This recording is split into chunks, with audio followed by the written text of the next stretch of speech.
Today's rally is part of a global movement against an attempt to annihilate a people. Our movement is a movement of common humanity that places all human life with equal value. And that's why we need no lectures from those politicians who have done nothing about the killing of Palestinians year after year and decade after decade. And we need no lectures from Suella Braverman. Suella Braverman, if you want to see hatred, take a good long look in the mirror. We see you. You are the sort of Tory Home Secretary who would have wounded up the Jewish refugees from Nazi Germany to send them off to Rwanda. 100%. And Rishi Sunak, you say don't defile Armistice Day. Let me put it simply, Rishi. Armistice means ceasefire, you idiot! And the cenotaph is safe in our hands because the cenotaph is a memorial to the dead, and the way to honour the dead is to stop the killing!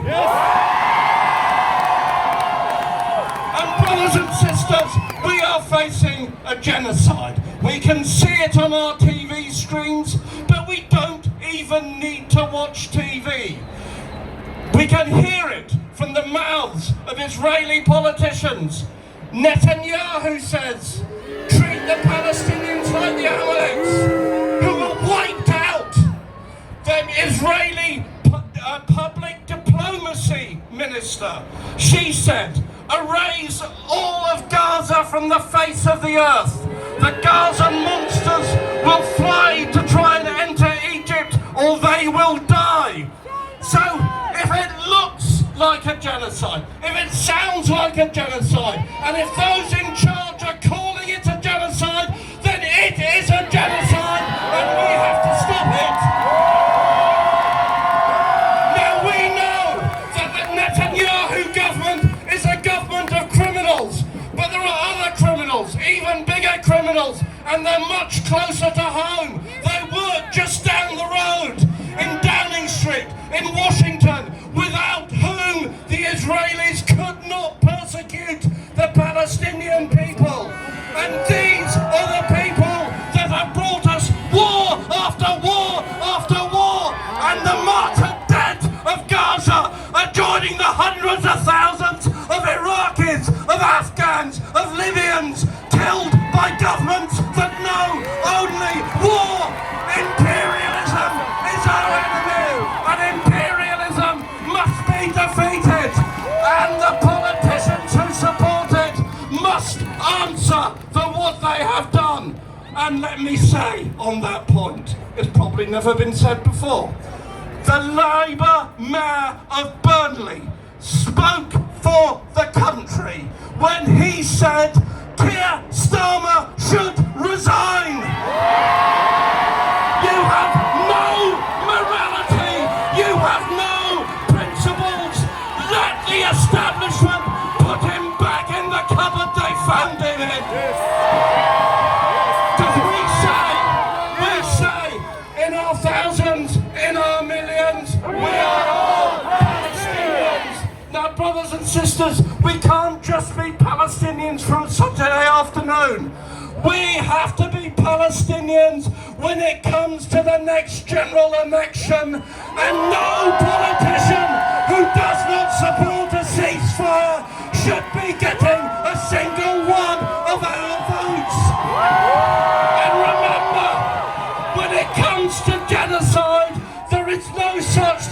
as a lesser evil. And any politician that comes to you and say, oh, sorry about the genocide, but I will spend a bit more on education or a bit more on the NHS.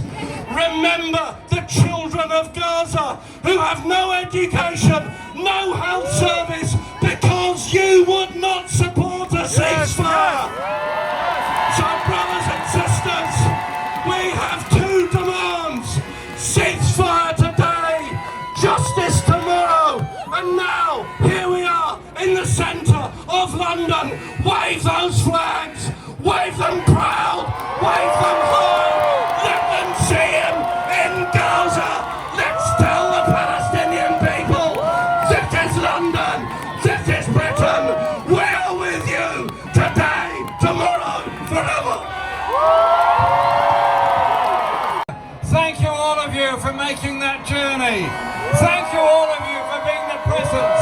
Thank you all of you for being a voice for peace, a voice for justice, a voice for the people of Palestine. This square is completely full today, and I've been here on many occasions, and this is the fullest that I've ever seen it. Thank you for that. But we are not alone. All over this country there are demonstrations in towns and cities all over with huge crowds. All over the world there are people marching, demanding peace and justice for the Palestinian people. I want to thank all the organisers that put this together here, all the groups, and all those that have supported this demonstration. And thank in particular Jewish Voice for Labour for being here as well, despite the criticisms that they've had, because it is a message of solidarity that we have to give today. Our revulsion is there at killings. Our revulsion is there at the death of any person at the hands of a bomb. And then you look at the millions that has been spent by Israel on the planes, on the bombs, on the munitions.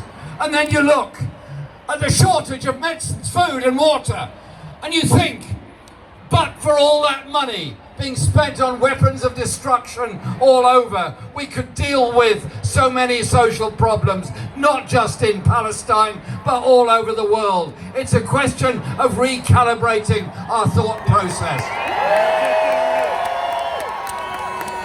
But fundamental to this is, of course, the decision taken by the Israeli government to basically expel the population of Gaza, first from the north, force them south, and then force them out. And I cannot leave behind me the image I saw today on television, others have probably seen it, of somebody weaving through dead bodies on a street, weaving through them, trying to show respect for the dead and get to a place of safety themselves. That is the reality of what is happening in Gaza today. Children dying in their hundreds, people dying in their thousands, buildings being destroyed, the whole life of Gaza being snuffed out, and I fear a population being expelled to form a new Gaza in the Sinai Desert in the future. Well, it's not done in our name, and we will be here as long as it takes to show support for the Palestinian people. We are not going to walk away and forget them. And so when our government shows the inability to even vote for a ceasefire at the UN, when all the political parties that ought to be speaking up for peace, for justice, for human rights, for international law, are silent to allow the killing to go on, silent to allow this ghastly war to continue. So we will continue demanding that ceasefire and demanding the saving of life as a result of it. But these things all come from a point in history. They come from the Nakba, they come from the occupation. So spare a thought, if you would, please. Yes, of course, for the people of Gaza, but also for the Palestinian refugees in Lebanon, in Jordan, in Syria, and the Palestinian diaspora all over the world. And of course of the occupation of the West Bank and the settlement policy. I've spoken to many people in Gaza and the West Bank over the last few days. And a few minutes ago I was speaking to Mick Bowman, lovely guy from Newcastle, who walked all the way to Palestine as an act of solidarity. And I was just speaking to him on the phone, and I said, he's in the West Bank at the moment, give me a message. And he said this: Palestinian villages are under threat from heavily armed settlers working with the Israeli army. This is ethnic cleansing accelerated since the 7th of October. Israel is using this opportunity to accelerate levels of violence. An entire village had to be evacuated. Then he concluded the message saying, this is a process of organized ethnic cleansing. People here really value the solidarity from you and all people. Samud, meaning steadfastness and strengthening their determination. Samud to all of us, solidarity with the people of Palestine, and demand a ceasefire now to save life. Thank you.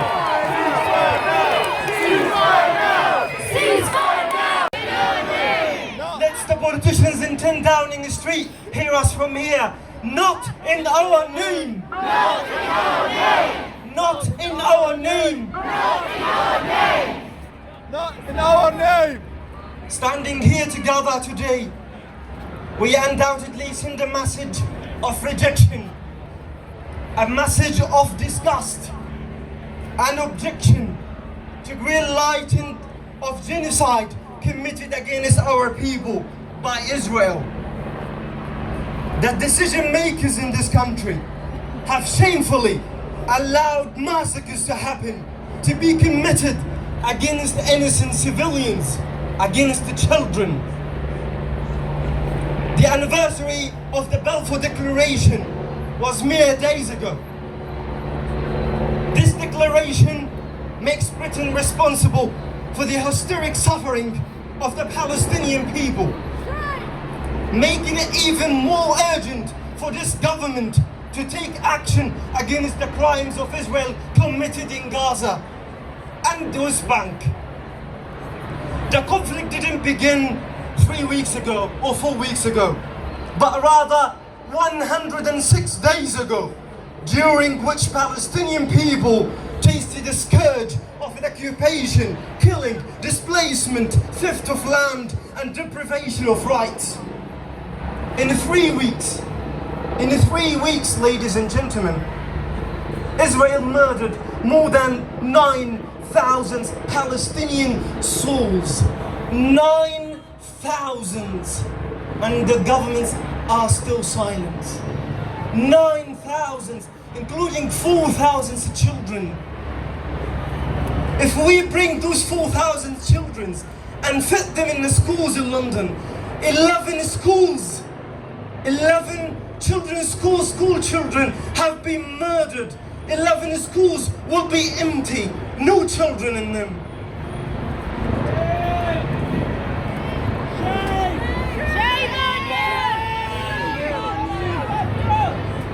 And what breaks our heart is those thousands who are still under the rubble of their burned homes.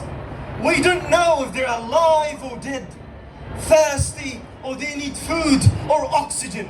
Some of them have been buried there for 4 weeks. 4 weeks, dying slowly and slowly, and our government is watching. Our government is watching. So my question is here today. How many school children should Israel murder so this brutal bloodshed will stop? How many?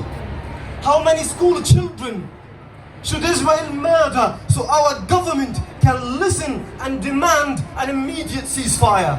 How many? How many entire families should Israel wipe out so the world steps in and stop this bloody carnage and this insane cycle of death and destruction? The Palestinians in the UK, who are relatives of the victims of the war in Gaza, are outraged and horrified over Israel's appalling inhumane and brutal policy of wiping out entire families in Gaza.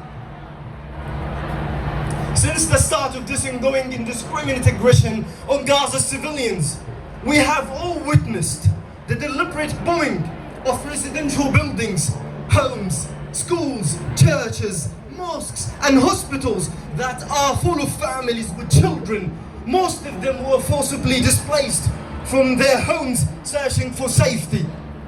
Hundreds of British Palestinian families in this country have been devastating, including my family, who've lost dear ones by the loss of their loved ones in Gaza because of this brutality. Many of them have lost their immediate family, including parents, siblings, and their spouses and children. And in addition to that, Israel is deliberately starving more than 2 million innocent people, children, women and men in Gaza, with the continuous refusal to allow the most fundamental necessities such as food, clean water.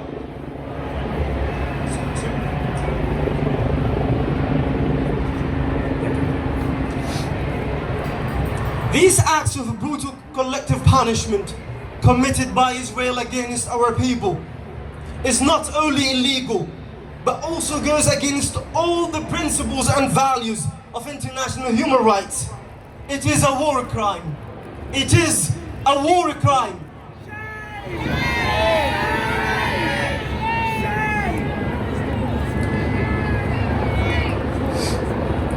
We would like to confirm that we reject the efforts of some parties supporting the occupation and its crimes that raise fear of demonstrations and attempt to distort the solidarity movement, knowing that the demonstrations that we organize are amongst the most wonderful and the most disciplined and organized popular movement across our country.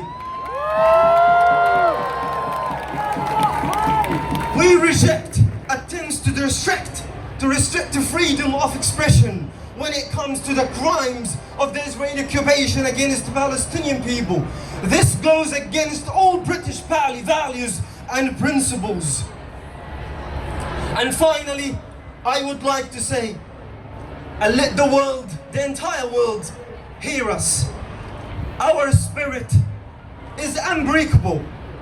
We will continue standing up for our rights, for our lands, for our homes, for our families, for our children, until this barbaric occupation is no more, until this state-sponsored terrorism is no more, until this brutal ethnic cleansing is no more. We will not back down. We will not back down. We will not surrender. We will not bow. We will not bow. We will continue our fight for justice and let the world know, no justice for the Palestinians, no peace for everyone. Thank you.